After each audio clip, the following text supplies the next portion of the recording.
Happy Thanksgiving. We are going to continue with our non-duality conversation. We know that with these teachings of non-duality, that there's really no difference between who we are sitting here as this aware person, this one who thinks and sees and hears and knows, and ultimate reality. Because the way that the mind is a reflection of the supreme reality, it never leaves the supreme reality. Just like a sunbeam never leaves the sun, or the wave never leaves the ocean. It's always connected to the supreme source. That's why in A Course in Miracles, he's fond of saying that the secret to this course is knowing that ideas leave not their source. You, as an idea of God, can never leave knowing yourself as God. We can go to sleep and ignore that for a little while, and that's what is called spiritual ignorance. We literally ignore that part of us that is, or not even part of us, the all of us that is connected to the all of God. And that's how we seem to appear here, as this micro being in mortality. And so when we come to a spiritual teaching of non-duality, it really is just like the Course says, removing these blocks to the awareness of love's presence. When you meditate, you're quieting the mind, you're slowing down the waves of the mind, and when the mind becomes still, it becomes like a mirror surface. That's really the nature of buddhi in Sanskrit. This is where we get the word Buddha. And buddhi is your highest part of yourself that you can connect with right now, your intuitive feeling. And when you meditate, you actually begin to feel yourself going back into this limitless nature, because everything else becomes still and you abide in the here and the now as the witness, the one who's awake, Buddha. And so there's really nothing outside of you. There are no supreme authorities outside of you. There are no priests that have the wherewithal to tell you what to think and do. It's all actually occurring within you, moment by moment. The question really comes down to, are we paying attention? Do we want to remember? Do we want to open back up to this limitless nature? And we become more inclined to do that when we, not only when the mind stills, does it become like a reflective mirror, as we were saying, but this intuitive mind, this buddhi that we're talking about, it's also very discerning. And that's how we begin to feel or intuit what is real and what is unreal.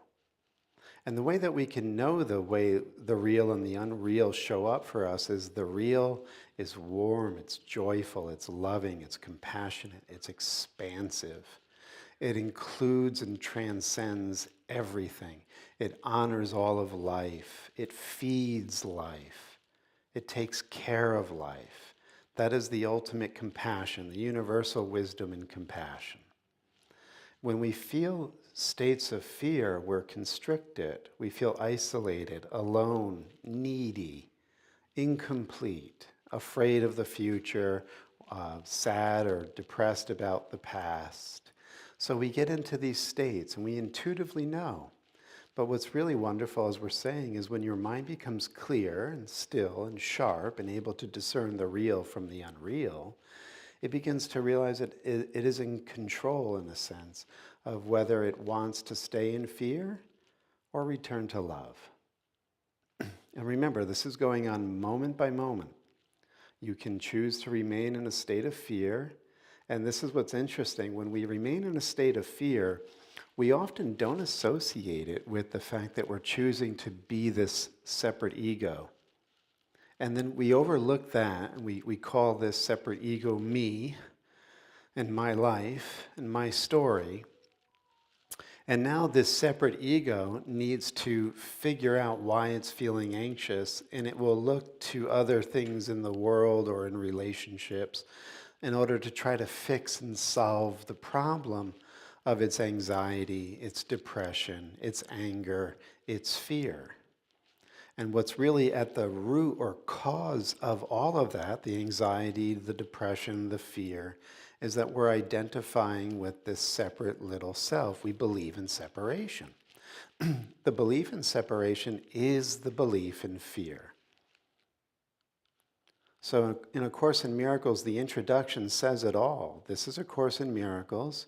It is a required course because you never left your source, and eventually you're going to have to remember that, right? Because your source is eternal, you're eternal, and no matter what you're experiencing in time, and you can delay, you can prolong your return. You can be a wandering soul for eons and eons of seeming time. You can explore all of these fantastical dimensions of the mind. You can go to the highest heavens and you can go to the lowest hells. You can do the whole tour, right? And it's worlds within worlds within worlds within worlds. And you can play, or you can suffer, or you can feel lost. Whatever it is you want, you got it. Infinite playground, infinite torture chamber, infinite nightmare, right? But eventually, there comes a time when you can't stay away anymore. And you'll know this. Most of us that come into this kind of a teaching know this. The reason being, you hit your pain threshold. You've reached a point now in your wandering that you just can't live an artificial life anymore. You can't stay in these states of isolation and lack and fear and trouble and anxiety anymore. You're done. And it could have come with a crash or a crisis, or it could have just been like, I'm really done with this now. It didn't have to be so dramatic. But in one way or another, the choice becomes made, sometimes not at a verbal level. You don't even say it to yourself. You just begin to find teachings or teachers, and you begin to find services and groups and study. And eventually these things begin to feel right. They fall into place for you. They make you feel compassionate, expansive, loving, kind. And other reflections show up in your dream that encourage that. And so we begin to realize it is a required course because I'm on my way back now. Ideas don't leave their source. I believe they do, but eventually I will have to be done with that belief. It is a required course, only the time that you take it is voluntary. Free will does not mean that you can establish the curriculum. The curriculum is set. The call goes out to all the separated ones. And all the separated ones will hear the call. And it's a call of love. And what's really crazy is, even in our separated state, in our wandering, right? And this is where we get the term in Buddhism, samsara. It's this endless wandering, this seeking and never finding. Even in all of that wandering, what we're really looking for is love. Call it by another name: completion, happiness, joy, connection, companionship, abundance. It's love. And so the call goes out to return to love. And he says, the free will doesn't mean that you can determine or establish the curriculum. It means only that you can elect what you want to take or how much you want to take at a given time. So you're kind of controlling the throttle here. Right? So God is infinitely bestowing, radiating infinite love all the time. Every moment, timeless, doesn't cease, never ceased, emanating waves and waves of love and healing and pleasure and joy. But you can elect how much you want to take in at a given time. And some of us have like a little pinhole open in our mind, and we're getting, maybe a drop here and there. But that's not necessary. You can actually open it more and more. You can put the pedal to the metal. It's just a matter of your intention, your focus, your earnestness. So free will doesn't mean that you can choose that God is going to emanate all of this or not, but you can elect how much you want to take in. And then he says, the opposite of love is fear, but what is all-encompassing can have no opposite. So that's a really huge statement. In the Vedanta, that would be considered a Mahavakya, a great declaration, and that is, the opposite of love is fear, but what is all-encompassing can have no opposite. That's like saying fear is the wave that thinks it lives apart from the ocean. In fact, it could be saying the wave doesn't even believe in the ocean. Think about that. Fear is the state of mind where the wave doesn't believe that there's an ocean. The ocean doesn't exist. Like, how absurd is that? How absurd. You are the ocean. But name and form, no, I'm a little wave. I'm cold or I'm warm. I have this kind of form. You're a different wave. You don't look like my wave. So we're different. We're unique. We're separate. And what is all this talk about an ocean? So fear is the opposite of love, but what is all-encompassing can have no opposite. It's all the ocean. It's all divine consciousness. It's all Buddha nature.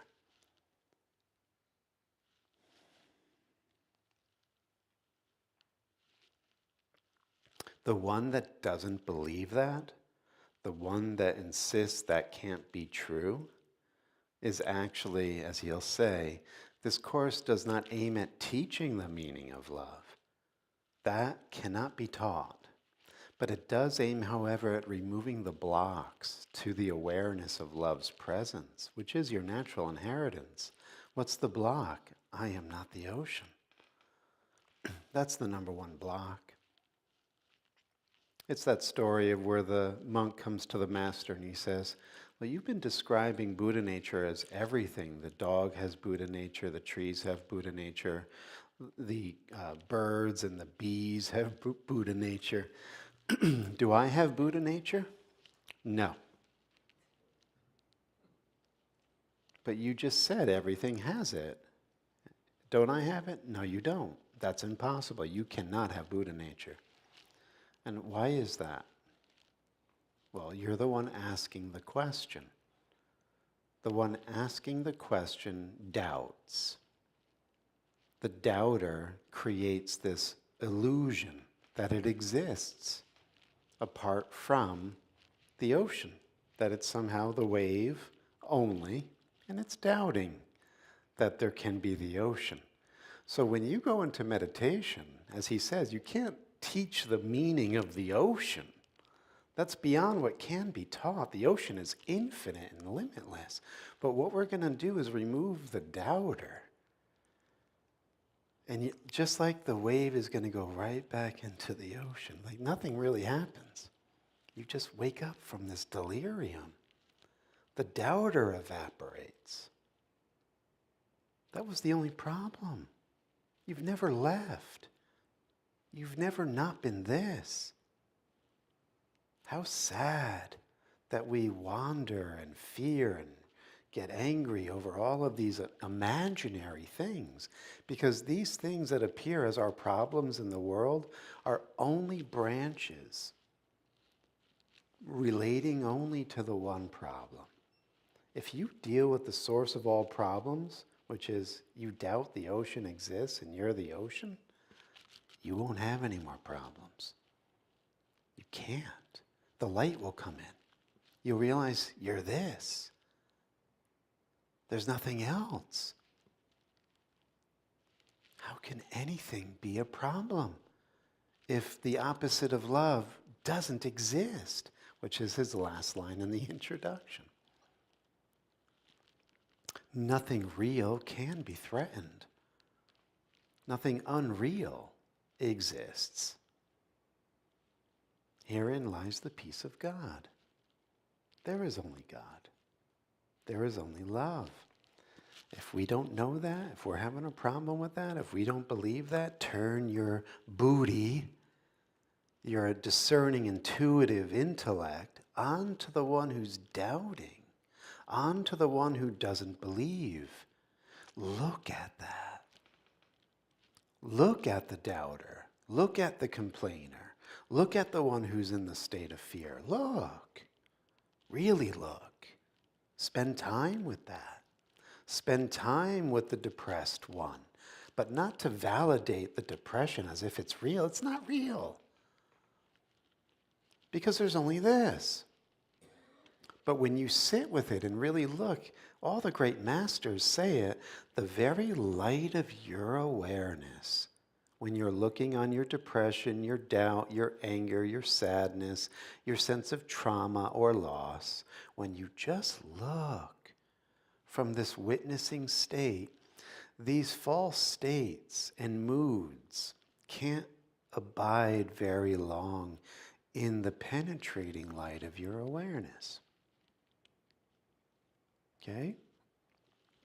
So that leads us to another situation then, because we come to these teachings, right, when maybe we hit a wall or we get the aha and we begin to realize something's clicking now, that I want to wake up or I want to know God, or, this is meditation is really feeding my soul. I love it. But we go through these stages of development. We don't always just rush to the finish line. And sometimes we have these invisible pitfalls and obstacles, and we get caught in the eddies of, not figuring things out right. And I thought I had my hands on the wheel, and now I'm out of control, and this doesn't make sense to me anymore. I thought it did, but it doesn't. So we go through these places of growth on the way to having that clear vision that can dispel all of those shadowy parts of ourself. And so we have to look. This is what the great traditions do. They give us maps of consciousness. And one that I really like, it comes from Patanjali's Yoga Sutras, or actually Vyasa's commentary on the Yoga Sutras, but you don't care about that. The first level of consciousness that is mapped out where we start, it's called the agitated consciousness. We're restless. And oftentimes we're angry and we get easily annoyed. And this is the first stage. It's, again, in these teachings they use these technical terms, but it's always in a state of needing, wanting, trying to acquire, and it doesn't care who it hurts or who it, betrays to get it. So, there's a saying in one of the wisdom books where it says, the wicked will, the righteous will, let me start with the wicked. The wicked will say, what's mine is mine and what's yours is mine. Right? That's the wicked mentality. What's mine is mine, and what's yours is mine. The ordinary person is what's mine is mine, and what's yours is yours. And what the righteous or the illuminated person would say is what's mine is yours, and what's yours is yours. But at this lowest level, what's mine is mine, and what's yours is mine. The next level is less agitated, it's more lazy. It's kind of just go along to get along, whatever. Right? It's not as voracious and agitated and volatile as that first level. But it's kind of lazy. It's kind of just, unconscious and just being pushed along. Doesn't really think deeply, doesn't really get involved. Just kind of okay, live and let live, but from a very low level. This next stage is where most of us find ourselves. It's the vacillating stage. So it takes a little bit of that monkey mind that we saw earlier, not the donkey mind that we just described, right? Monkey is more agitated, donkey is more lazy. This is referred to sometimes as the butterfly mind. It vacillates, it hops around, it's never steady. And so sometimes it will actually show up and learn spiritual teachings and really, take it in and then squirrel. It goes completely off the mark in the next moment. And there's very little inner self-control. And so this vacillating mind is where these teachings first meet us, because we want them, but we haven't steadied the ship. So we're up and down. We love it one minute, we don't like it the next. Some teachings rub us the wrong way, and we just push them away. So then we're back, so it's like this endless vacillating. That will go on for a while because we're actually learning to let go of ego identification. And so this belief in separateness will get whittled down or melted down little by little at this vacillating stage. Because the next stage is ekagra. It's one-pointedness. Your mind becomes very laser-like. That's what, meditating, allowing the witness state to be your default setting, like, I am not my thoughts. I am not my emotions. I am not my bodily sensations. I am the witness of all of it. I am unconditioned consciousness. Everything that comes and goes, arises and fades and passes away, everything in time and space is not self. I now know this, and I rest in this knowing as the one witness, the one who's awake. This is ekagra. This is one-pointedness. And eventually this witness becomes the identity, I am. And then the last stage in this process is you realize that even the sense of I am is part of the mind. It interacts. Witnessing still involves duality. I'm not my thoughts, I'm not my emotions, right? There are thoughts, there are emotions. There are dualities. The witness centers us on the non-dual, but the dual still seems to be showing up. Last stage, it's like when they say you use the thorn to get the other thorn that's in your finger out of your finger. Well, that was the witness. The witness was that surgical thorn that got the other thorn that was annoying and tormenting you out of your finger. Now you don't really need that witness state, and you can get rid of that thorn. And you go into total quiescence. This is nirodha. This is total stillness. And you realize you're the primordial awareness. You never left your source. And that's beyond what can be taught. It's the path of no more learning. Right? But if you were to need the mind again, like you have to go shopping. So you're in the path of no more learning, you're totally out of time, you're in your holy instant, there are no bodies, there are no separate selves, like reality. That's true. Okay, but what's for dinner? So when you have to go to the store and get something for dinner, you pick up the one-pointed mind again. You stay as the witness. It's a tool now. You're no longer identified as it, but you can use it. And then when you get home, or when you're cooking your meal or whatever, you can set down that one-pointed mind and be back in the field of the non-dual. Because that's who you really are. You've never ceased being this. So this is very helpful to get that there are going to be stages of development as we move along in this path.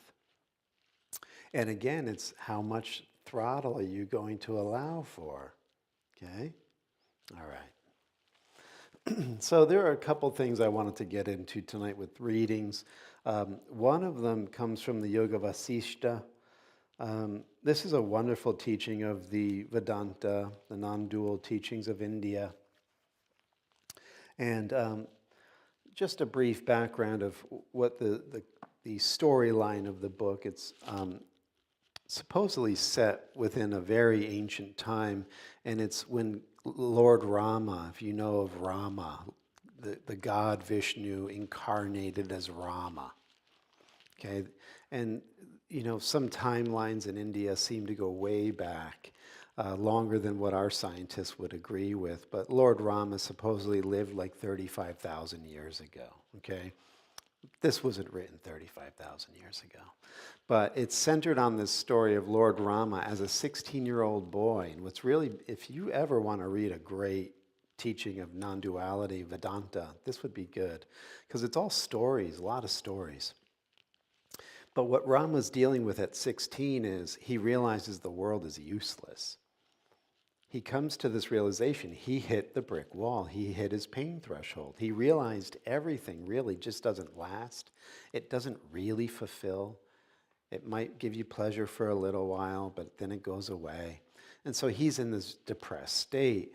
And Vashishta is an immortal sage, and he's now going to take Rama under his wing and give him this teaching of liberation. Okay, so that's this. And this is a condensed version. The original book is multiple volumes.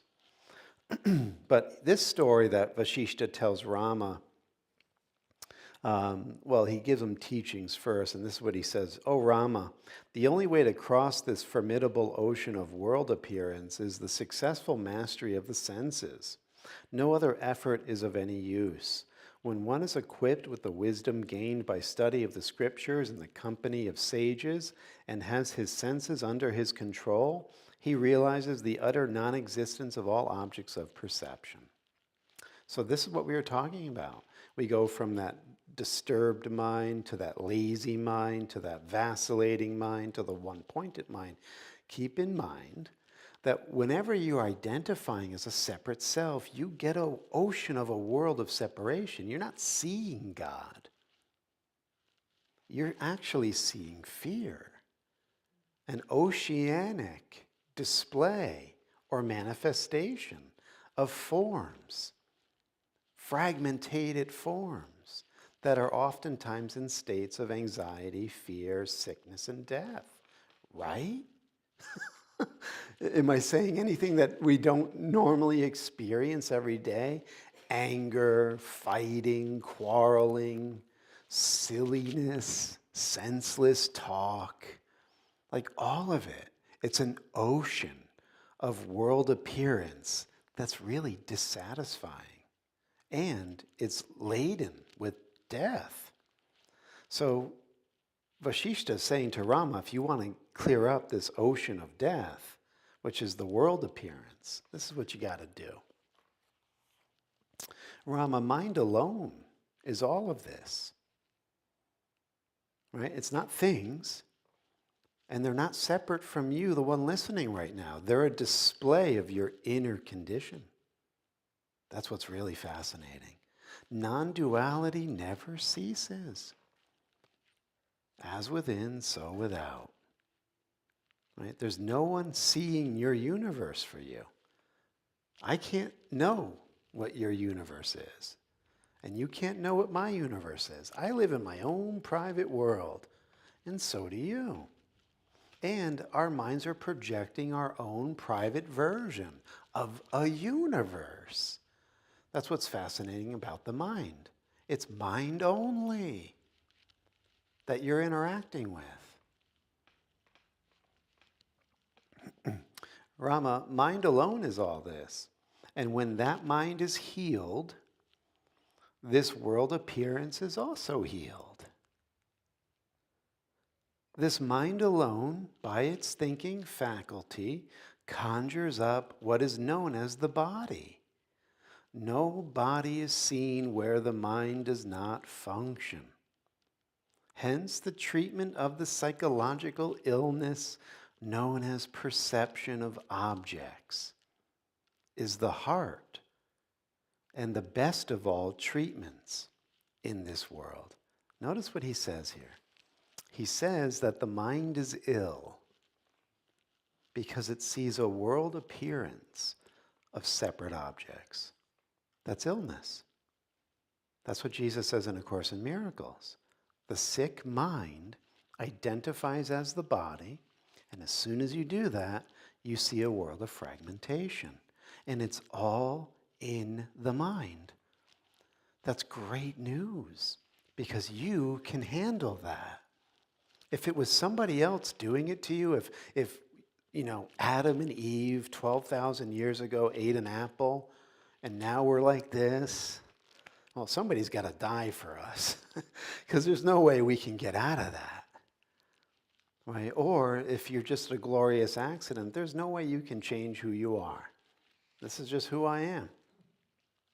But this is all a moment by moment, instant by instant display of your inner condition.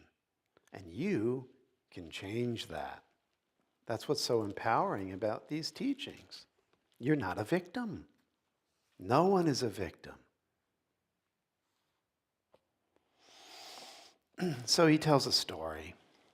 The story is of this young boy, Shukra. I don't think I want to go too far into it, but it is a fascinating story. This takes place, of course, in ancient India. Shukra is attending to his father, who is a great sage, a great master, who's deep in meditation. And when these guys would go into meditation, there's nobody that's physically there. They're gone. And so Shukra's taking care of his dad, watching over him while he's meditating, but then he sees this beautiful flying nymph. All right, so remember in these ancient teachings, it's a multiverse.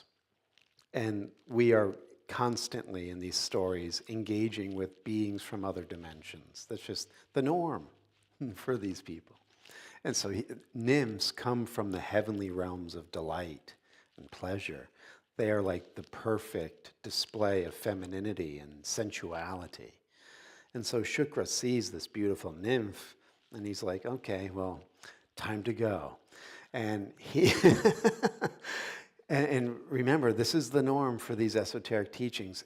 We have two bodies, the Vashishta always says, we have two bodies. The physical body and a mental body. And you can pop out as your mental body, the antakarana, your inner vehicle. And so Shukra goes, and he follows the nymph. And they go into Indra's heaven. And Indra is the god of the 33 heavens of delight, right? It's not heaven as this holy place. It's the heaven of sensuality, indulgence, and pleasure. So Shukra enjoys endless time there in this heaven of delight with his nymph. And then he has, of course, to fall back down because you can't ride the roller coaster forever. Right? You're going to enjoy it for a little while, but your merit eventually falls away. And then you have to go back into the cycle and keep reincarnating. This is the dream. There's no way out, right? We said you can wander for a long time. You can go into all these different experiences, but eventually you got to pay the piper. Everything has a price in the magical mind. And so I don't want to keep going on with this story, but eventually Brigu wakes up. Brigu is Shukra's father, and he's very upset because he sees that his son's body has wasted away to nothing. And that shouldn't have happened. He was such a young boy, and this is an injustice. So he's very upset with the Lord of Death. And because Brigu is very powerful, he can curse and do all these things. And death appears to him, and they have this dialogue. But the point of the matter is, back to the experience that we're talking about. In the story, Vashishta says, the mind makes the body dance. Let's see. Yeah. The mind makes the body dance to its tunes, bringing about successive changes in it, like the child playing with mud. Mental actions alone are actions. Its thoughts cause bondage, and its own pure state is liberation. It is the mind that creates the body with all its limbs. Mind itself is both the sentient and the insentient beings. All this endless diversity is nothing but mind. Mind itself in its function as determination is known as the intellect, and in its function as identification is known as the ego sense. The physical body is only matter, yet the mind deems it as its own. Yet if the mind turns towards truth, it abandons its identification with the body and attains the supreme. Another way of saying this is, remember we talked about when the mind is in its pure state, it's like a mirror? Well, think of it as a prism. So the pure mind or the right mind receives the deployment of the Supreme, right, the light of God. And because of its nature as a prism, it can take that white light and bring it into multi-spectrums of light.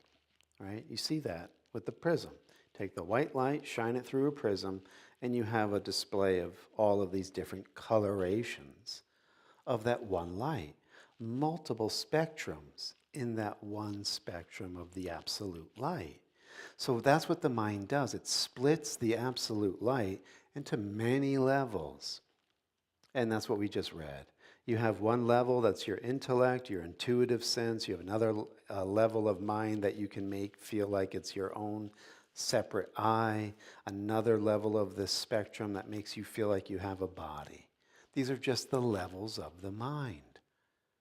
And if you forget the one light and you cut yourself off from that one light, then you're stuck within all of these levels. And that's what Jesus in A Course in Miracles will call level confusion. Now you forgot the source. And all you see are all these different levels, and nothing really makes sense because you forgot the root of it all, the source of it all. A little bit more. Hope I'm not boring you.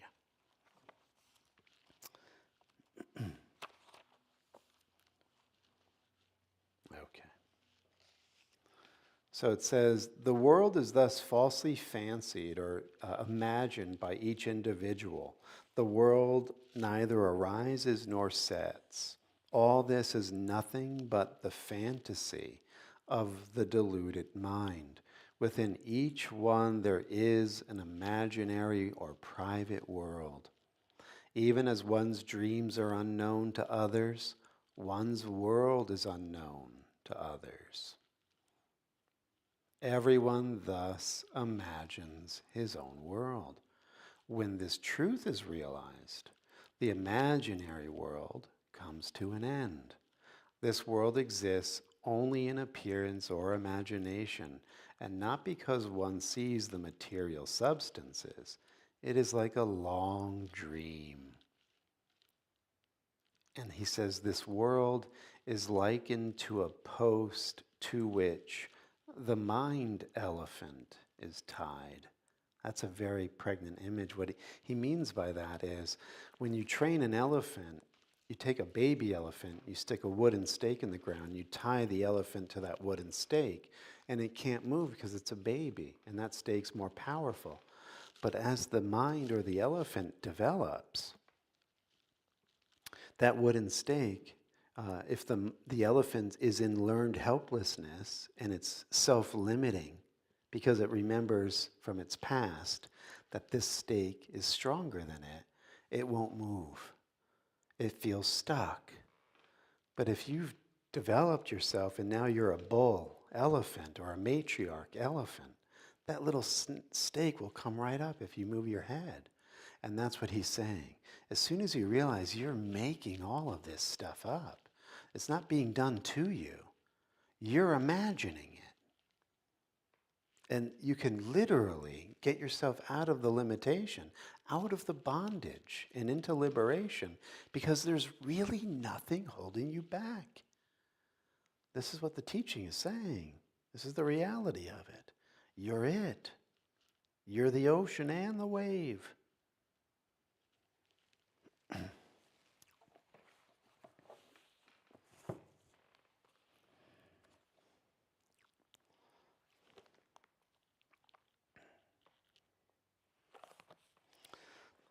This is a great passage from A Course in Miracles. He says, the mind that accepts self-limitation cannot know love, because love is an all-encompassing state. This is because the mind believes that love doesn't exist, and therefore does not understand what love is. If it does not understand what love is, it cannot perceive itself as loving. Right? The ocean doesn't exist. I'm not the ocean. I'm this little wave. This blocks the awareness of being, induces feelings of unreality, and results in utter confusion. So notice what he says. It not only blocks us from feeling connected to the limitless ocean, our Buddha nature, but in this feeling, this belief that we have of being a separate self, we now feel it. And it's real, right? We feel it in our bodies as if we really are separate. But this again is what meditation does. It allows us to be with these feelings, to look at them, get quiet. And as we watch, these feelings begin to dissolve. We are no longer attached to them. We're not making them real. We're not indulging the story of me. Me becomes an object in the meditation, not who I think I am, but this object, this character. And he says something very important for all of us to hear. He says, your own thinking has done this, blocked you from the ocean of your own presence and made you feel like you're in a state of lack, you're in a state of need, you're in a state of suffering. Your own thinking, he says to us, has made you believe you've done this. Because your thinking is powerful. That's why. We underestimate it. He says, your own thinking has done this to you because of its power. But your own thinking can also save you from this, because its power is not of your making. Your ability to direct your thinking as you will is part of its power. If you do not believe you can do this, you have denied the power of your thought and thus rendered it powerless in your belief. Right? Like the little elephant doesn't realize it can pull that stake out, but now you're the big elephant. And if you don't think you can pull it away from your bondage, it's just because you just refuse to believe it's possible. It is possible. You can do it. Your thinking got you there, and your thinking can take you home. That's what makes this so available to us, always, every moment. We're choosing our reality every moment. All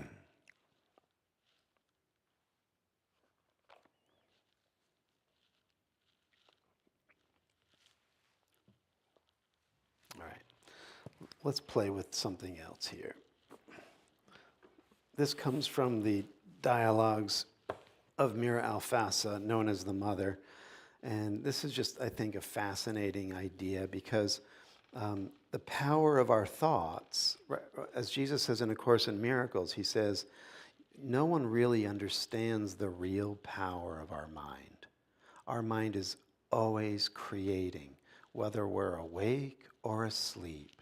And he says, and it's always creating as you will. We just read, right? And he says that we're afraid of our thoughts because of their power. So now this is a great illustration or anecdote of how this shows up. So this is, the mother is asked by one of her students, how can human thought create forms? Which is something else Jesus says in A Course in Miracles. He says, never underestimate the power of your thought. It is always creating form on some level. Remember, it's mind only. You're doing it all to yourself. You're building your universe with your thinking. It's an outpicturing. Your universe is an outpicturing of an inner condition. So this is what the question goes right to the heart of this. How can human thought create forms? She says, in the mental world, human thought is constantly creating forms. Human thought is very creative in the mental world. All the time when you are thinking, you are creating forms, and you send them out in the atmosphere, and they go and do their work. Constantly, you are surrounded by a heap of small formations. Naturally, there are people who can even think clearly, so they form nothing at all. There are people who can't even think clearly, so they form nothing at all except faint eddies. But people who think clearly are surrounded by a heap of little forms which sometimes go out to do some work in others, and when one thinks of them again, they return. And we have instances of people who are troubled by their own formations, which return constantly, as though to take possession of them, and which they can't get rid of because they don't know how to undo the formations they have made. There are more cases of this kind than one would think. When they have made a particularly strong formation for themselves, this formation is always tied up with the one who makes it and returns to knock at the brain to receive forces and ends up by truly acting as a necessity. It is a whole world to know. One truly lives in ignorance. One has powers one doesn't know about. So naturally, one uses them very badly. One uses them somewhat unconsciously and very badly, right? So we are, as Jesus would say, we were created as co-creators, and when we fell asleep into the ego dream, our creative ability and the power of our thought does not cease. It's creating form every moment on some level, but he calls it miscreation now. Miscreation comes from a mind that really does believe it's separate. It believes it's in its own private world. And what are we doing? We keep fueling our private world. We make conflict. We make problems. We make people to hate. We make things to crave and seek after because we don't have in this present moment what we think we need or want. All of this is crazy making. And it's all done because we are misusing the power of our thought. This is another vital reason why we meditate, because we get still. We let go of everything that we've made. We go back into the state of the I am, or the witness. And first of all, we rest, because we've been driving ourselves mad. The other thing, too, that they'll say is, because all minds are joined and we're living in this collective hallucination, there's a lot of crazy projecting going on right now. And so you might not feel like you're projecting all of the madness. You're seeing it on the news. You're seeing it come from others. But that's also occurring within your mind. And you are at the helm of how to interpret that. Is it real or is it unreal? If you make it real for an instant, you're thrust back into the realm of illusions. You're the effect, not the cause. You're helpless. You're not powerful, because you've shifted from being the source of everything that arises to being at the effect of someone else's dream, somebody separate and not you. You have to be very clear with this, because that too is being done in thought, isn't it? Isn't that a thought? You think you have to think that because you think you see it and it's not you. What if it is you? What if it is a projection of the unreal and you're choosing to believe it and make it real and therefore torture yourself? That's a thought. So while we are in this place of vacillating, right, because that's where we are, meditation is vital, because what meditation does is it brings us to the one-pointedness. Jesus says in the gospel, let your eye be single and your whole body will be filled with light. When you meditate as the witness and you realize everything is only divine consciousness, there is nothing unreal that exists, and the real cannot be threatened. When you know this, don't doubt it. You become one-pointed. If you're doubting, well, what about that? You're vacillating. You're still at that level of vacillating. But no, with the mind map that we explained, one-pointedness is definitely the next destination. How much are you going to put down that throttle to get there? What excuses are you going to come up with? Well, the orange man. The orange man is doing this to me. Right? We come up with all of these reasons. None of them are real. No excuse is valid. I'm talking to myself. There's nobody else here. And believe me, John is a hater. John's got a PhD in hating. But when he is one-pointed, John goes away. When the mind is one-pointed, there is no John. That's why we're not tied to the stake of our personality, our ego identity for an instant. And there will be people that will come around in your life that will say, no, that is you. You are a hater. Stay a hater. Feel bad about it. And you have to be one-pointed in that moment and go, I know that's what I was an instant before, but I don't choose that right now. It's kind of like did you ever see that Simpsons episode where Homer leaves Moe's and he's totally drunk and he's driving and he's hitting everything he could possibly hit on the way home with his car, parked cars, stores, light poles, fire hydrants, and then he finally pulls up to his house and Marge is standing there and the car is just wheezing and smoking and all dented up. And he gets out of the car and she's like, Homer, what did you do to the car?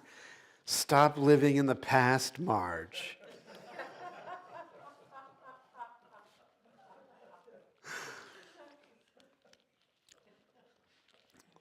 But there's wisdom in that. A few minutes of silent sitting.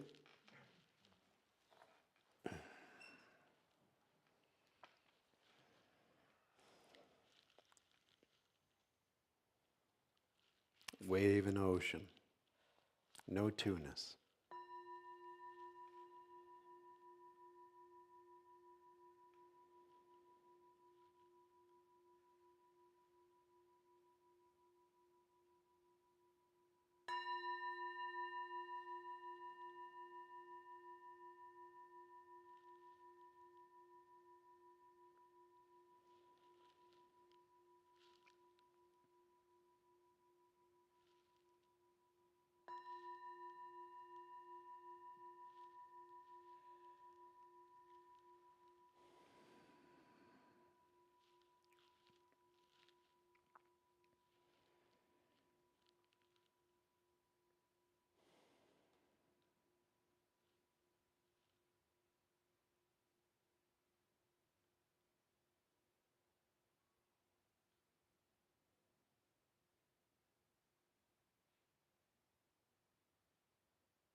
If you'd like, you can join in chanting Om 3 times, bringing hands to heart.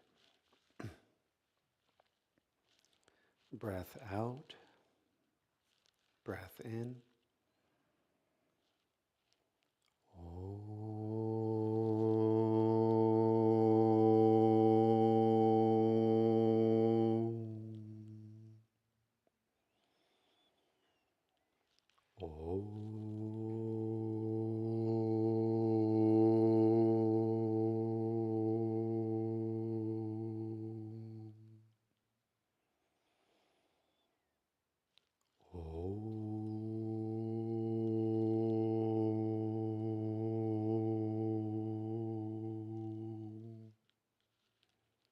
Shanti, Shanti, Shanti.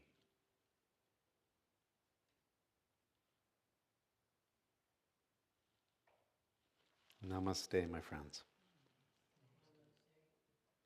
Blue bag's going to go around.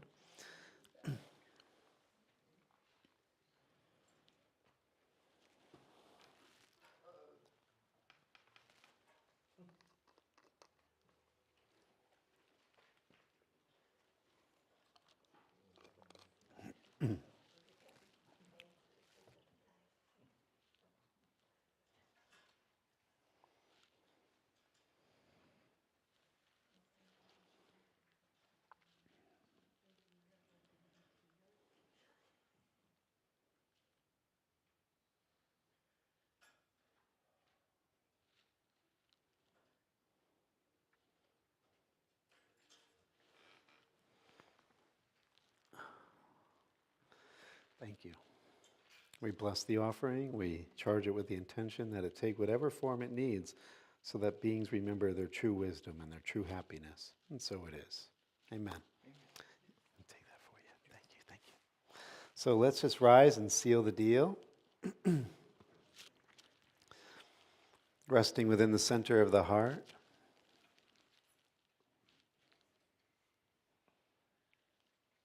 And in the stillness of the present moment, we remember that the light of God surrounds us.